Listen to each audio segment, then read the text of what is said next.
Wow, you really like me, man. Yeah, B. How I old are you start now, Quan? just turned 50. Yeah, I just turned 52. Yeah, I'm 70. Yeah, we the same. I know we Scorpios. I already knew that. I 1970. can Yeah, we the same. Oh, we dogs. We exactly the Yeah, same. actually, I'm November 7th. I know Yeah, I'm you're the close to 15th. me. I'm Yeah, the yeah. 15th. Yeah. So we the same exact. Oh, yeah. But I have my daughter. Like she's 8 now. So we had it close too. We did the Mm-hmm. same way, dog. Just waiting. The smart way. No, I couldn't have done it back in the days, man. I'd have been that guy. let me tell you this. Sevens always follow me. Like X's birthday was the 7th. My mother's birthday is the 7th. Every home I lived in, I always add up to a 7. My Mhm. relationships with is 7-year cycles, 7 single, 7 out. And my daughter, I was supposed to have 6 kids before that. When I was 15, I had 2 girls playing for me at the same time. Like when you first met me. Mhm. Ain't that crazy? I was seeing Mansa. You know Mansa. Yeah, of You know what course. Mansa did to me? I'll tell you a Well, story. Ask Mansa about this story. Mansa was like, yo, she wanted to have a kid so bad. Like she was so young. She's like, she was on the pill. So she did the old school, like, just stop taking the birth control pill. Don't tell the dude. And then say she called what? me one day at school. So I had another girl tell me, she goes, Chris, I don't know. I think I'm late. And then Mansa came the next day. Yo, man, I got to tell you something. You're going to hate me. I go, what do you mean I'm going to hate you? I'm not going to hate you. Tell me. You know what I'm saying? And then she That's dropped that funny. bomb on me. Goes, yo, I stopped taking it. I'm pregnant. Da da da da da da da da. I was like, oh my gosh, man, crazy, dude. Eh? Imagine. That's Yeah. nuts. So I could have been like, Yeah, I could. you And the could have been funny thing that was, I guy. was. Well, the thing was, we were always around Sean and all them dudes, man. I was around Sean. You know what I mean? Like Yeah, the all killers, them man. guys too. Yep. So you know what I got Manson going don't on. have no. Manson, them girls don't got no kids. The only ones like Kim. Kim, like the only one out of that crew of girls that got kids, right? Yeah, that's weird. Eh? Kim is the only one, but Sandra don't got. Sandra don't got. Uh, yeah, that's I Mansa, didn't even know you think about. Fatima. No, Pedal does, and Pedal. Pedal does. Yeah, Pedal does. Yeah, Okay. Pedal and Keith, man, Big Keith, man. Yeah. They had a couple kids together later, but later, right? So they got Well, kids now. So that's it. But yeah, that's it. But still, out of all those girls, that's true. for real. So fellas, man, you Yeah, let's guys, do it. you know Despair. You know Despair, right? You guys think from the past. You heard Uh, Despair? I don't think so. Because Quan did radio up in Calgary for a minute, man. You're Oh from you're wait, from you're from Calgary? no. No, he's from. Okay.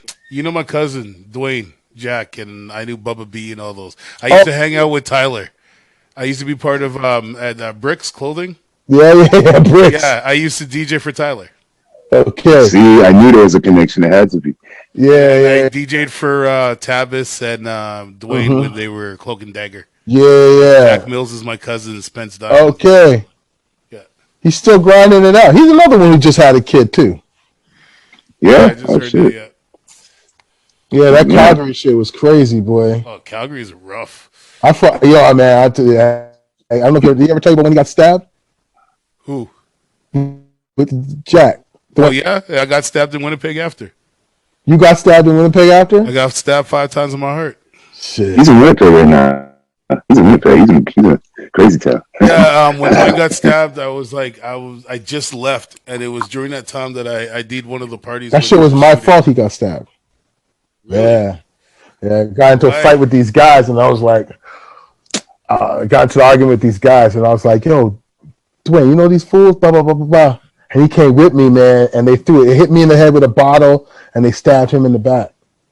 Yeah, Crazy dude. because I went to the bar with him to do a show, and they were all there, and he Uh, was with me, and he was like standing there, and the guys are like they just rolled up. And I like literally, I was there, and I had something on me, and I pulled up my shirt, and they're all just like, "Who are you?"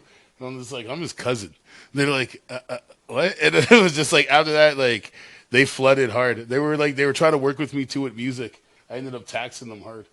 for real. Yeah, Calgary's funny though, because a lot of guys think they're Calgary's hard out there, man. They really Calgary's do. kind of Because it yeah. has its own little community. No, it is because they got that own little community out there, No, man. that's where everybody from And Toronto it's too who's small. white goes Yeah, to it's it. hide. Yeah, yeah, yeah. Well, that Yeah, too. everybody But from they have. But no, it's because it has that little Caribbean. Like community. No, A little one, like out of the whole of it's like Canada. It's Texas. small, man. You know, Calgary is Yeah. Texas. It's you in know Texas, this is exactly. Calgary is like. I remember when I was out there, and even when I was in Edmonton, and it was funny because I would see mans them from Toronto out there, and they'd be like, "Oh shit, I hope Kwame." we're recording it. We're recording this. This is dope. This is recording this. Okay, good. Yeah, Okay, it's recorded. good. Yeah, keep going. Keep going. Keep going. I'd be like, I'd come out there, and I'd see mans them from Toronto, and they were like, "Oh snap, what's up, Kwame?" Like, yo, I'm out here, but I could peep their flex. I was like, yo, they come up there like they're the big dogs, but I know them from Toronto. I'm like, yeah, You was that guy's the lightweight. big You dog. was I'm like, no, don't do that. I And love you it know, when you tour, man. When you tour, you see that, right? Carl, you go, yeah, you go across Canada, you see it, and I mean, Yeah. whatever, man. I'm not knocking none of them guys' hustle, but it was just funny to me because they'd all be cotched up in these girls' houses, and these girls had mad money, and they were just living high life. You know what I mean? And they were like the big dogs on the block. But then when I came, and plus I was on the radio, that's a whole different vibe. And like, you know what I mean? Like, yo, you can't compete with that. The energy, different energy there, man. Yeah. So I used to get, man, a lot of dudes didn't like me out in Alberta. I'll tell you that. A lot of dudes. You Cause see, that's the thing, because a lot of guys in Alberta were squares. So it's like when anything came down to hard shit, and you know, people were not allowed to shouldn't even gotten into fights. Fam, I was smashing and grabbing out there, B. Well, I already know Kwame.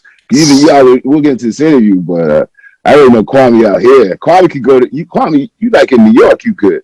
Like that's how I always tell certain dudes. We was walking New York since we was teenagers, so you could walk the streets of New York, dude.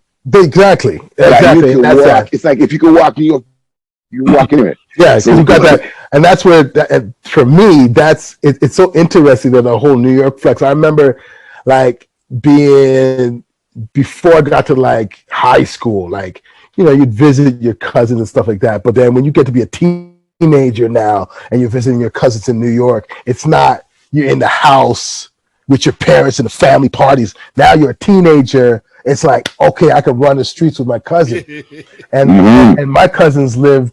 My cousin Jeff, who I spent the most time with in New York, he lived on 193rd and Linden Boulevard. Fight Dog was on 192nd. Q-Tip was down the street. LL's grandma was down the street. Hollis Queens was. So I was like, I played dice in front of Q and Fight was walking out there. They shot. Check the Rhyme video is right across the street from my cousin's place. I missed that video shoot by a day. Like, yo, so I was catching that type of flavor. And so this is what I wanted to. This is why we went here. This is why this interview is important, because I want certain cats try to equate movements now with movements from like 80s and 90s per se, different. And certain men's positions. And how certain men could be an MC, a DJ, a rapper, and then how certain men came in the game and our affiliation. Because a lot of people know with us, we prove ourselves like here in Toronto or in Canada. We prove ourselves like in the hardest place already, and we was walking in the hardest place, and it was because our families was there. That's how I knew Kwame. Me, Kwame, see the timeline the same year, everything, and it's no difference. Me, him, Force. Ron Nelson. I could go through the list of everybody. Richie Rock, X, Massim, all of us. Same school. That's like same school. 10K, Silent Mar. I could go there. We was all taking these trips, and it'll be funny. We meet up with each other every summer, every March break, every Easter, right? Yeah. Remember all those little intervals? That's what I'm saying. I'd be in the car driving. I hear, yo, Thrust. And I look over, and it's Mo or Sean or Bolton. Or I see Kwame the Simple, and right, and we would walk those streets by ourselves. Yeah, and this is Marcy, this is Flatbush. Yeah, you didn't do Avenue D. You know what I'm saying? Like, and you coming back with the bags from Fulton Mall, man. And you coming back with the mixtapes. You coming back, with the gear. I remember we bring back the Shirt Kings. We go to Fulton Mall, and we was the ones. Remember. See, when I see certain people, certain stories come out. Come on, man. If you don't know what the Shirt Kings is, Shirt Kings, if you look at all the classic hip hop, the best video I can show you that is from is Earthy Rock right now, or Audio 2. Those all the graffiti like denim. That shit was I want to bring that back. Dude. Yeah, you know what? I want to make my own. You know what's the worst about that, man, is I had the illest one. And I remember bringing that back here to Toronto, and I was in high school. And it's like, yo, you want to wear that shit every day. I remember yours. That's why I brought it up to. I remember you rocking that too. And it's like, you can't. You got to be like, sparingly. But the worst thing I ever did was got rid of that. I don't know what happened to it, but I mean, that shit. I mean, I remember when I knew that Shirt King was in the Coliseum in Queens. I was like, $25. Oh, it was there too, man. Because it started in Fulton Mall. That was the original one, right? But those, and because it was across from Albee Square Mall. Albee Square Mall wasn't there. It's kind of diagonal up down the street. Because Fulton's like a one way. It's a shopping mall. It's like Young Street, guys. It's for those who don't know or whatever. And but you couldn't drive down. Only the buses could could run it, right?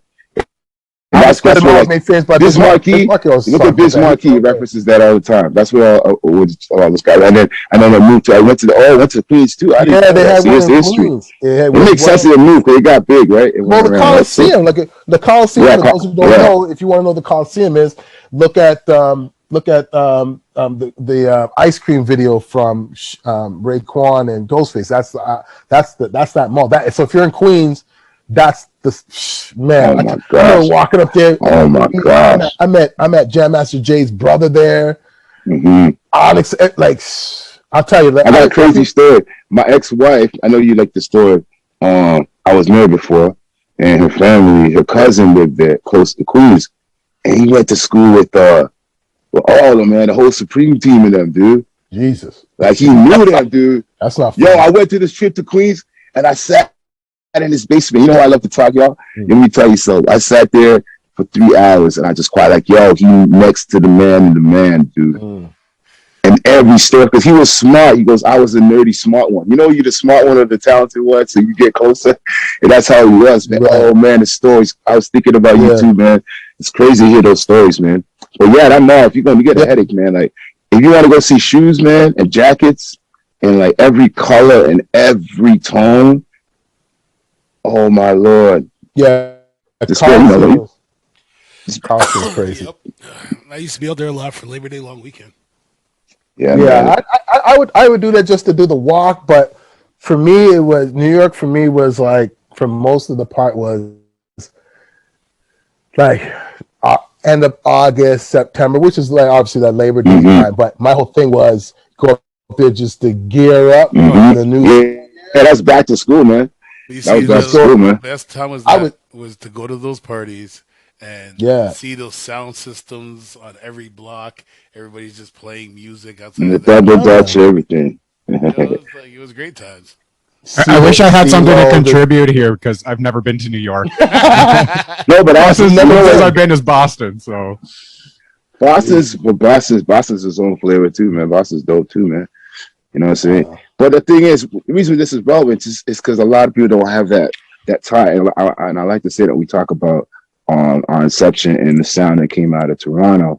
That's what we had, and it was the unison. And then we had the Caribbean tie. That was the tie because we were all just going to visit our aunts and our uncles and our cousins. You know what I mean? That's why it was safe for us to go. You know what I mean? I was going my whole life. I've been going my whole life since before I could walk and talk.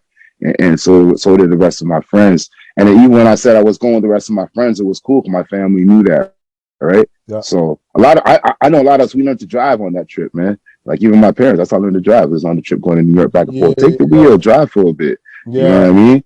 Yeah, so then we started taking the car. Out at like 17. Where you going? I'm going. Me excellent time. You hear that story? Me and Gary. Remember Gary? Gary Anderson. Remember Anderson? The Anderson brothers. Familiar. Anderson brothers from TKO, man. Yes. From O'Neal, DJ O'Neal. So my cousin, Gary. My cousin Gary. My cousin was in. My cousin Penny. She was in Kilowatt. Yes. Wow. So back then it was Kilowatt, TKO, Sunshine, and Ebony Sound Crew. Yeah, Ebony Sound. Yeah. People don't know that. Like in Toronto, it was only 4 crews. That was it. What time? So we're talking 80s now. Let's go.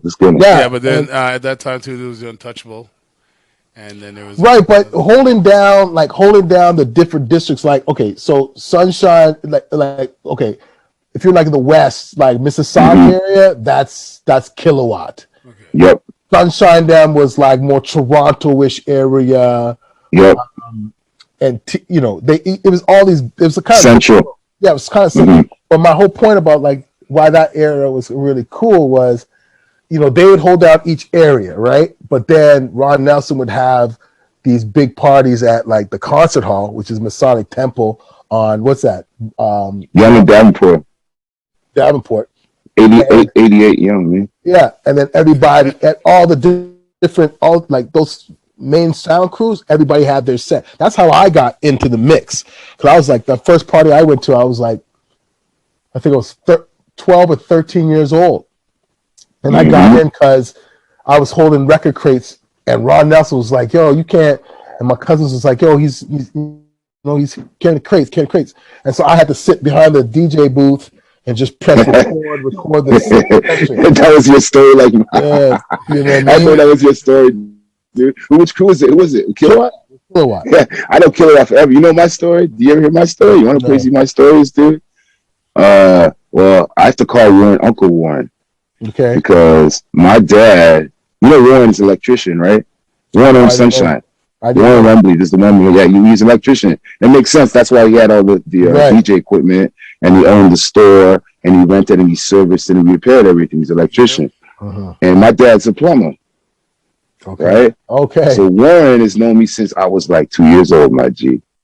Warren and my dad worked together forever. Forever. And then when I got into hip hop, like when me and X met at like Jesse Ketchum in like grade 7. Is this KGB time? No, this is before. This is grade 7. This is like 1986, dude. I was like, this is some real early. We didn't even really have the tables. This is when you first like just met hip hop, right? I met hip hop in New York, but when I was in Toronto, I was looking for dudes in New York. I was always going to New York. So I'd always be like, dude, you know what hip hop is? You know what I mean? Yeah. Yo, you know what this music is? I remember that. Kwame went through. He came back to Toronto. Like, yo, you know what this is? So dudes want to be onto it, right? Mine was different. No, go ahead. Sorry. Go ahead. Well, so I met X, and I met Ron because Ron's X's mom helped Ron. Ron was doing a Trenier concert, right? And we were like grade 7, and X's mom invested in it. Oh, okay. And then X's birthday was soon, and he wanted 1200s. So Ron somehow helped his mom get his 12s. That's when he first got his 12s. And me and X was running, and we was in this little clique of breakers. And I was a breaker first. I didn't even try rap. I was breaker first, right? So we did that. That's grade 7, grade 8. I didn't start rapping until grade 9, right?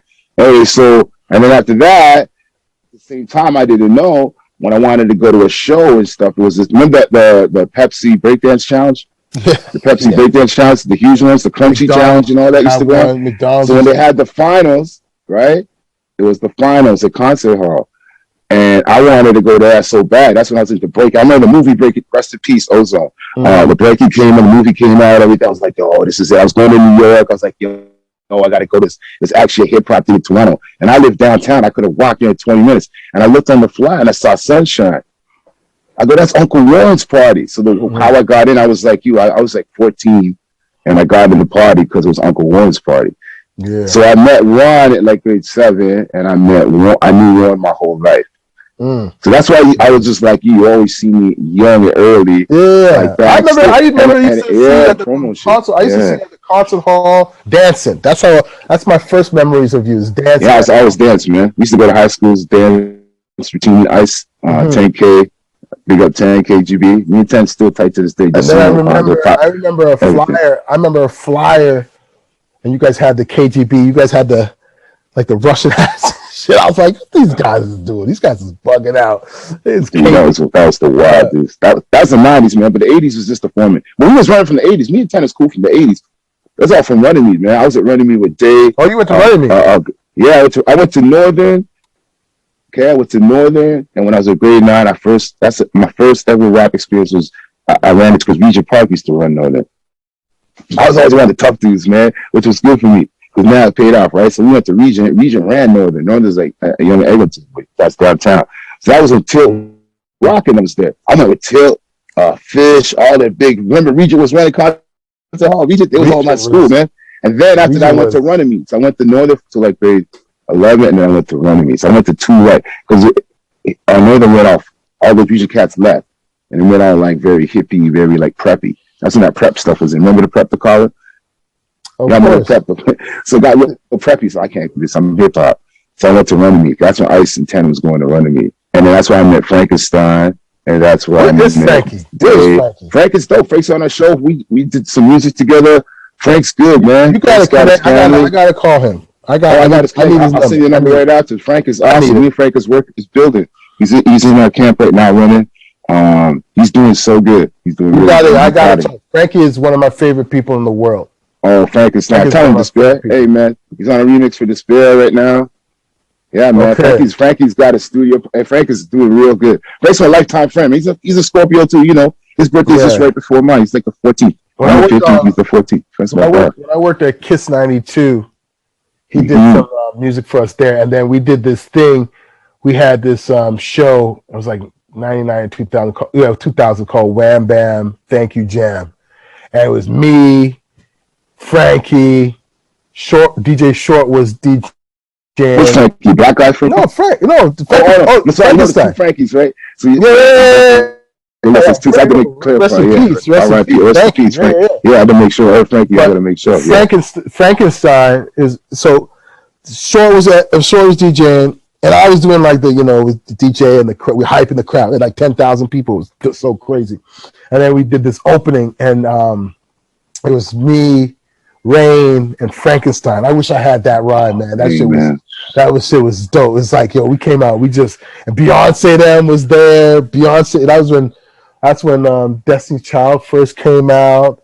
That shit was crazy. But me, Frankie, and Rain. That to me is always special because I never really got to really do the MCing thing, but like that was one. That's what I wanted to get into, and that's why you're here on the show because excuse me, let me drink some of my green tea here. Hold on. Okay.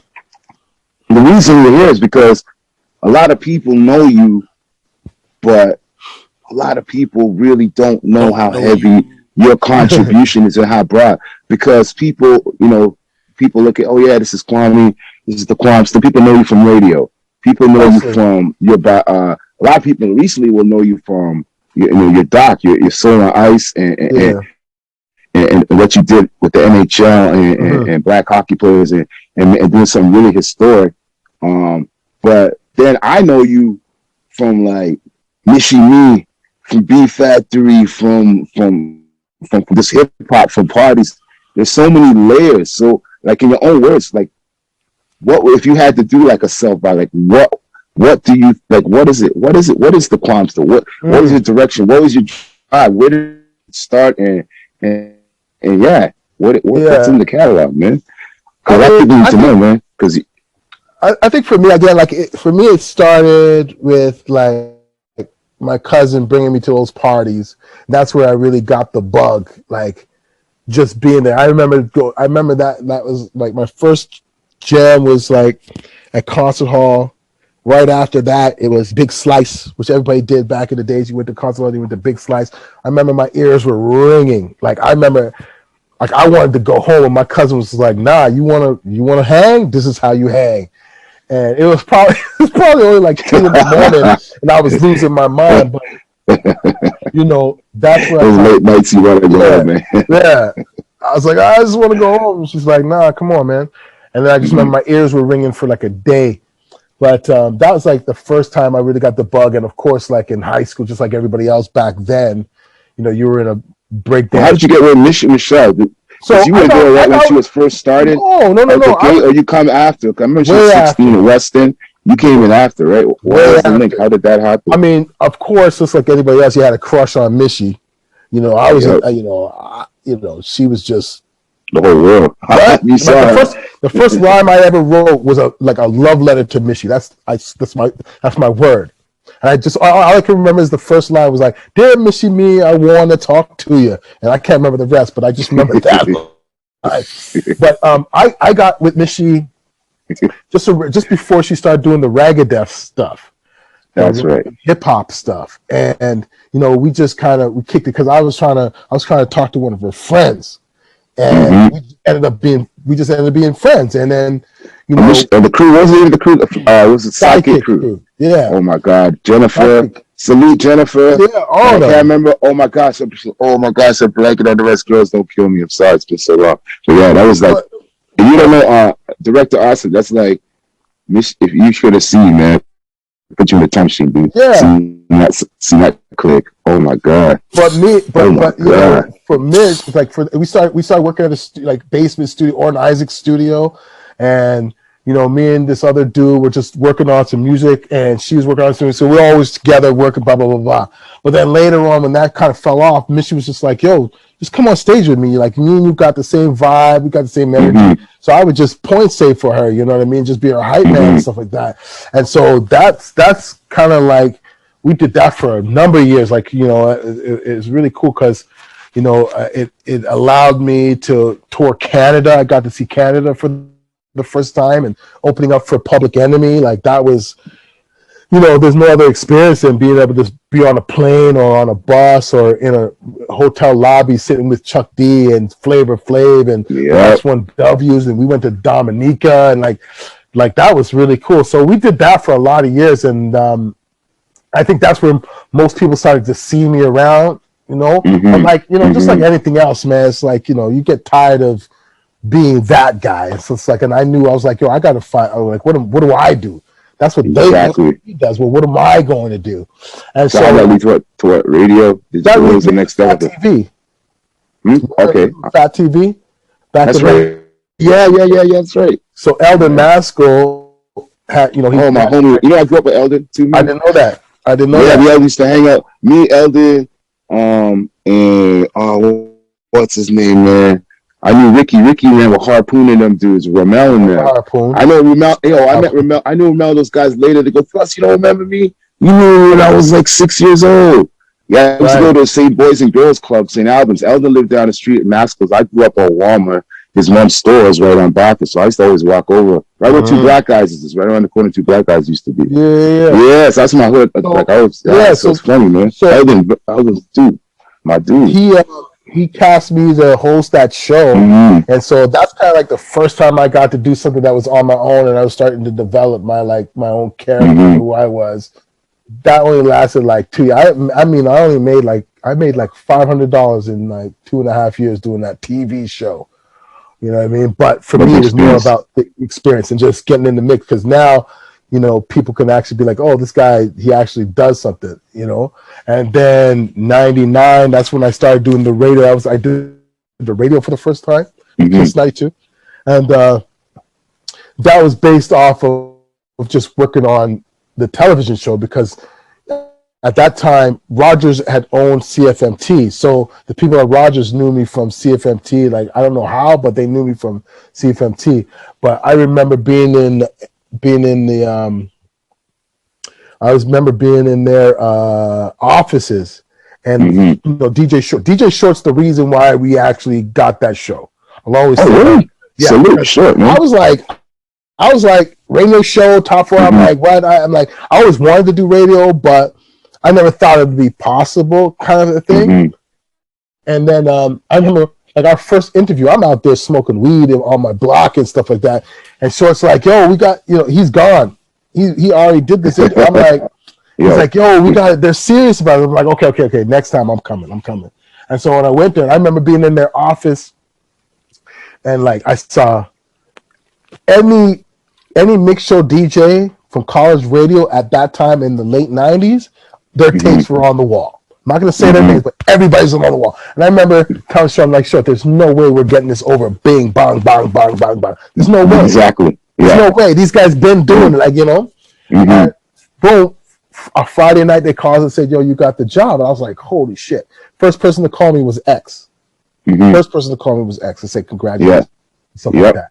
And awesome. I remember saying to Julie Adams, who was the program director at that time, now she's the big boss at Rogers. I said to her, I said, like, yo, I never done radio before, right? I'm like, all these other people. She's like, listen, I didn't hire you for that. I hired you because of your personality. I love your vibe. I love your style, your energy. I'll teach you all that stuff.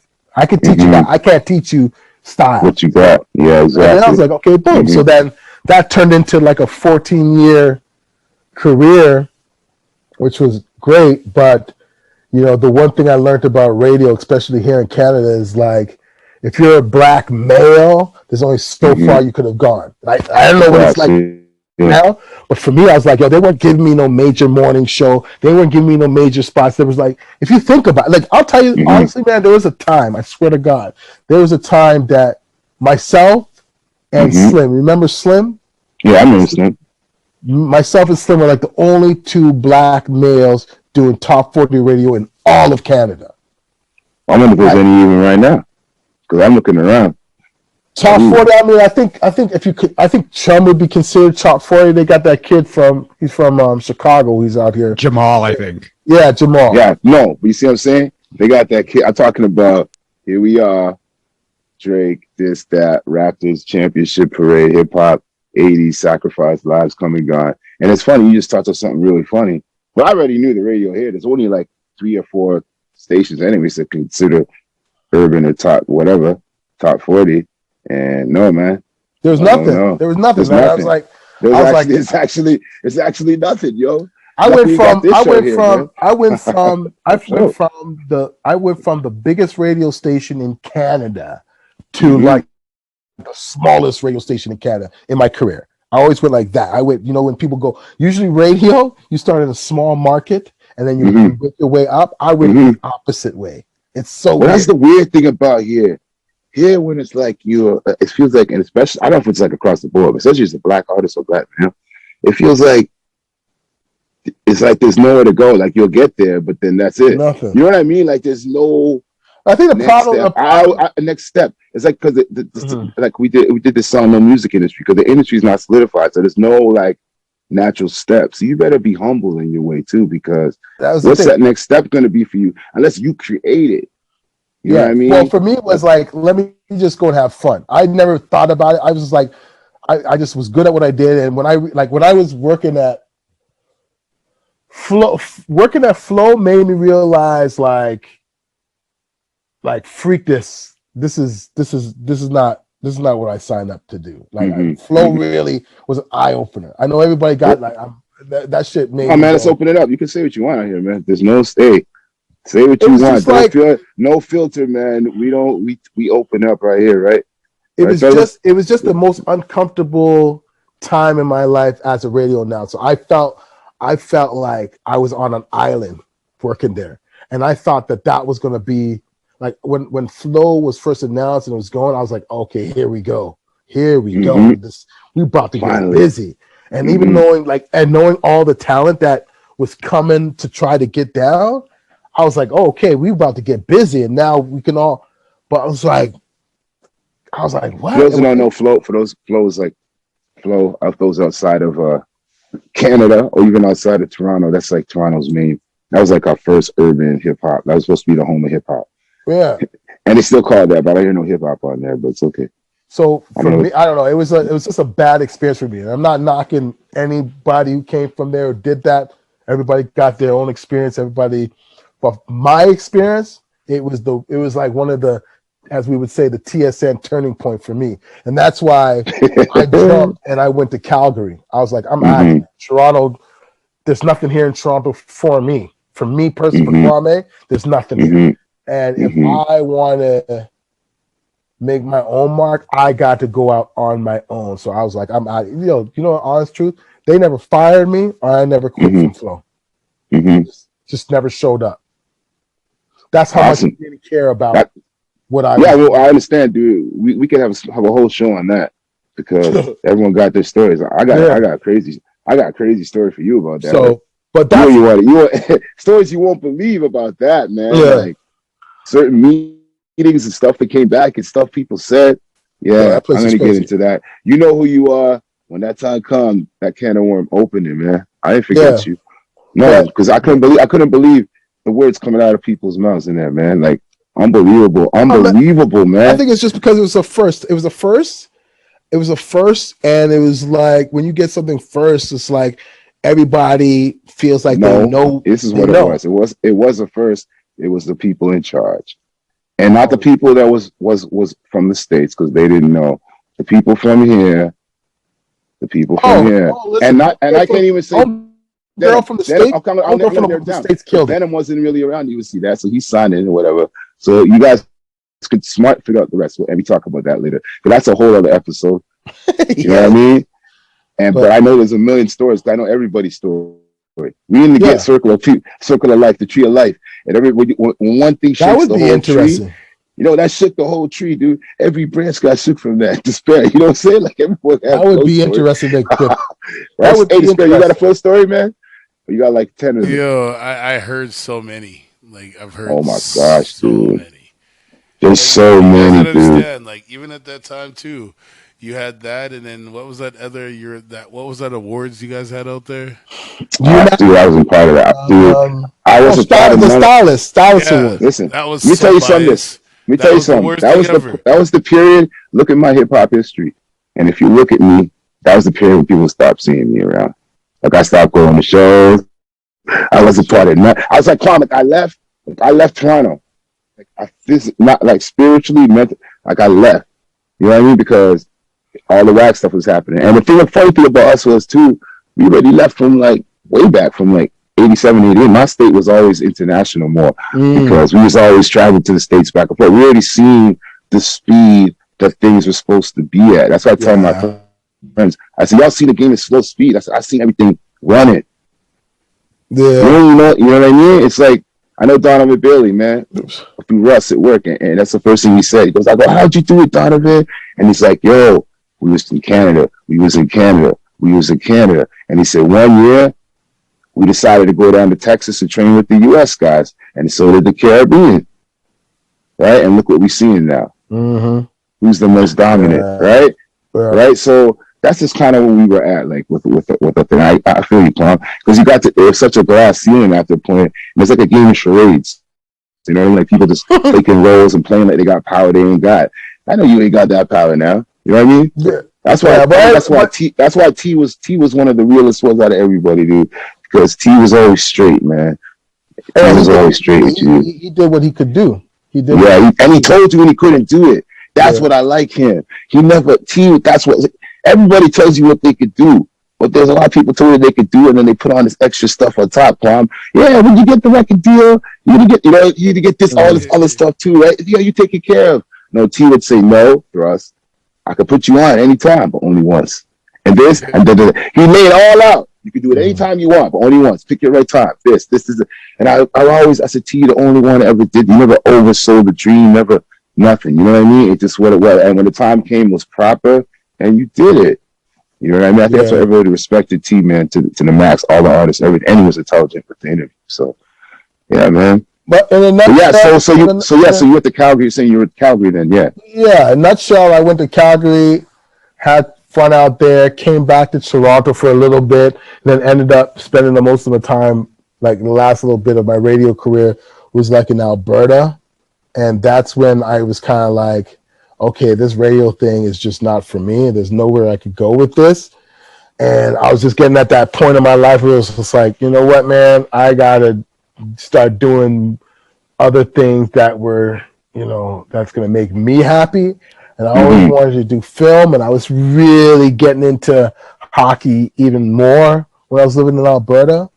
So I was just like, yo. The Battle of Alberta. Yeah, man. Yeah. I was like, let me just throw it to the wind and see what happens. And, I'm just so blessed that it just kind of worked out because so that's what I mean, here we are.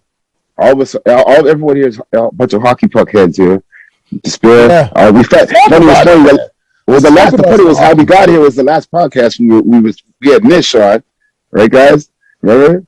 You could tell him how to go, Durant. You could tell him how to come up. How to come up again? With Nish? Yeah, how did his name come up again? What were we talking about? You remember how it went again? What we were talking about on the show. We were talking about martial arts. We were talking about all kinds of stuff with Nish. Like, what do you mean? No, how Quam's name came to the hockey. Oh, we were talking You don't about realize him. it's Yeah, him. we were talking about him. about, I don't think you realize we're talking about him. This is the dude, man. I don't think you realize. I don't even. No, I know. This is the dude. Yeah, I'm I know. trying to say, We if were you remember talking how about it came up. Nish. We were talking about Nish because he started talking about when he was playing hockey as a junior, like as a young you know guy. what we're talking about? No, this is what it was. You're jogging right. We were talking about Cedar Hill, right? We're talking about landscape. We did an interview, okay, Kwame? Okay. And then and I go, how did you guys get the name Cedar Hill? And they're like, oh, that's when me and Lance used to play hockey. You're right. That's the part I couldn't remember, right? And I go, what? I go, that's crazy. He goes, yeah, because he goes, landscape almost was good enough. He probably could have went pro. And then we're like, oh, and then Despair was like, yo, you talking about I used to play goalie, right, Despair? Yeah. Okay. And then I was like, yo, all the big boys always play goalie. Yeah, goalie. Back then, I wasn't a big boy, man. I was skinny as fuck. Okay. It was just that I was good at it from playing soccer. Okay. So it was just more control for me, and I didn't have to skate that much. Okay. Yeah, and then your name came up. Oh, word. So, and then I was like, so once everybody at Hawk, I go, oh, I got to call my boy Quan. They're like, what? I said, Quan's, bro, you got to do so. I said, that's my boy, like forever, dude. As a hero, all people be on this show, like, he won't be like have you guys all seen it? Have you guys all seen the film? Oh yeah. Okay. You heard something Thrust that what's interesting, Thrust? I swear to God, man, this is my word. Not even saying this because I told you a little bit of this on the phone, but I knew the vibe of the film when I was in the car with Michael Douglas and he played your song. Interesting. When he played your song, we were on our way to do this interview with this kid from the OHL. This is early Solar Nice developing days. And he played because I think you guys were trying. Did he do the video for that song? He did the video. Yeah, he did do the video. Yeah. Okay. So he's like, yeah, Thrust has got this song. I'm about to do the video for it. Bum, bum, bum. I'm like, as soon as I heard that, all I could the hockey imagery just was in my head. I go, tell Thrust I want this song in the film. Like, I don't know how, what, it took me 3 years to make that film. So when I heard that song, it was in the first couple of months of that 3 years. So I waited. When we were in the editing room, I was like, boom, play this as a song. And and I was like, how are we going to use this? How are we going to use this?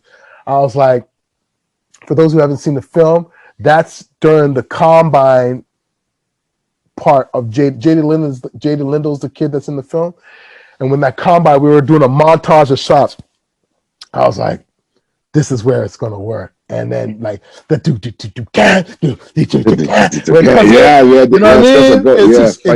oh man, like when we were editing, I was like, when I beat you off right here, boom. Show him doing the pull-ups, show him pushing the weights. Like that song just had that energy. And I remember Gatorade music, man. But I think all the music that you used in the entire film was fantastic. But I gotta say, I popped hard when Grand came on. It came on, and it was at that point where you were saying Lindo was doing his little montage, and I was just like, perfect. This works perfect. That song, man. You took some of that song, dude. Film. If you're in the theater, yeah. I mean, it's one thing to watch it at home, but in the theater watching. That's what I was gonna say. I was gonna say it next. I wish I never had that experience in the theater. In the speakers, man. Rain got to see it in the theaters. Rain got to see it in the theater. So when that thing comes on in the theaters and you have a good sound system, oh my God! And then you see Jada in the big screen. Goosebumps right now. Goosebumps. You know the funny thing about that song? You know how we made that song? That was off the album The Chosen Ones. Me and Uncle Rudy made that. And that was like 2011, 2010-ish. We did that. And we did all those songs. That song was done in like 7 minutes. That song was done. We wrote it, finished it. All that whole album. It's called The Chosen Ones. Everything was done in under an hour. The whole album. Okay, recorded, nothing written. That's the craziest first line. I used to do it. But here's the coolest part about it. That's when I was working out. So how that vibe worked every day was I would wake up, I'd get in my car.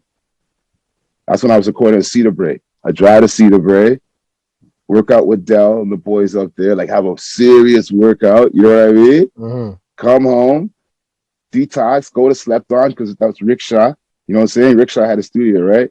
And he lived right around the spot from my mom. So I hop off my mom's, just walk over, and then we jumped and we did that song. So that day was one of those days, and I had one of those crazy workouts. And I walked in, and Rudy just had the beat of that, like the raw part of that beat playing right when I walked in the door.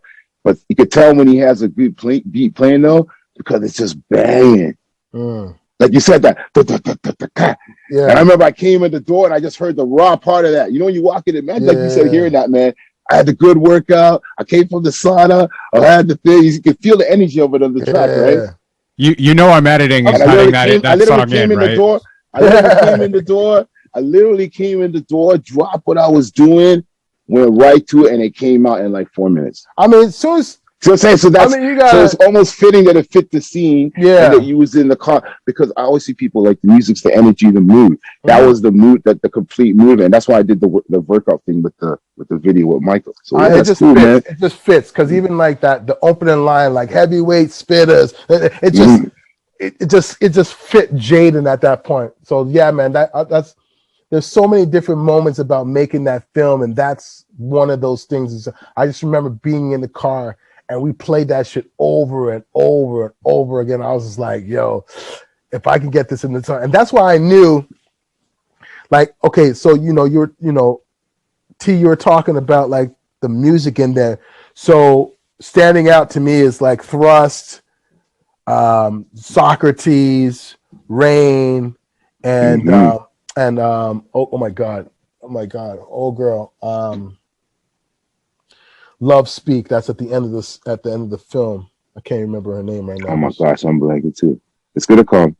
But anyways, so we gotta have. You know, we're gonna have next. We have what's the name? Fact check guy with the guy. Hey man, in the corner. In the corner, man. Hey man, yo, what's that song again? In my own film, I can't remember her name. That's my bad. It's always like that. That would happen. It comes back because there's so much going on in the mind at once.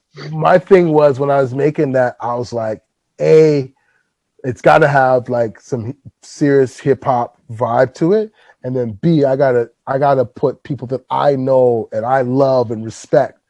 And Socrates has always been my favorite MC in Toronto. I always thought that kid was the rock star of everybody. That I thought he was going to be the one that's going to cross over. He'll do the hip hop. He could do the rock and roll. He could do he was everything. That guy. So I was like, Sox has got to be in there. Rain, that's just family. And I always knew, I remember sitting in his house and being like, yo, we got to find a song. Boom, boom. And, we found a good record for it. And again, Thrust is like, that song got me from that jump. And I was like, hell yeah, I'm going to put Thrust in my film, because I remember when I was working in the radio, 99, again, I have this weird relationship of kind of like how people really checked and saw me in Toronto. Thrust is the only person out of all the people that I know who did videos like, yo, Kwams, I need you to do something for my video, for my song. And I was like, what? I was like, all right, boom. What was the song called again? It's with Boo Boo Brown. Oh, This Is For Sure. Yeah. This is for sure, man. Yeah. That's K Cut, me, you, and K, man. And that tagged it, right? That's Kwame. See the video? I'm at the beginning. Yeah, that's right. It's a hot day. It's a hot day in the city. Yeah. That's this. Yeah, man. Yeah, man. See, it was fitting because you on the it was the time, right? Yeah. You had the voice. You on the radio, and that's us traveling and knowing what's the right thing to do with who's hot and you know what I mean, and who's what, and putting the right people in the right place. You know what I mean? It was just it just made sense, man. But oh, man, I just do things. I just like to do things to be honorable, dude. And that's just how I was raised, and that's how my friends were. I came up with the best of them, man. So I don't limit the rest of them. You know what I mean? That is just like a cool story. It's just like, boom, I was in Thrust's video. Thrust is in my movie. So it's like bong bong. Let me tell you something. I never told you, dude. I've done a lot of things, but that's one of my big ones. Like, they have your things that you did. Yeah. And there's a list. It's a long list. I can go from 86 all the way down to now of accomplishments, but that's one up there. Like, that's like top 3, top 5. You know what? Because I always wanted to be a hockey goalie. I always wanted to be a hockey player. Like, you asked my mom, you asked my parents. I never missed a Leaf game for like 10 years straight. You had to drive me home when I was a kid. I'll ask my mom. Sorry. You know what I'm just saying, right? So Shy Wisdom. That's who it is. Yeah, Shy Wisdom. That's See, I told you it's gonna come. I couldn't remember either. I heard her a long time. It's like, shot, yeah. She's That was dope, man. She's Oh my so God. dope.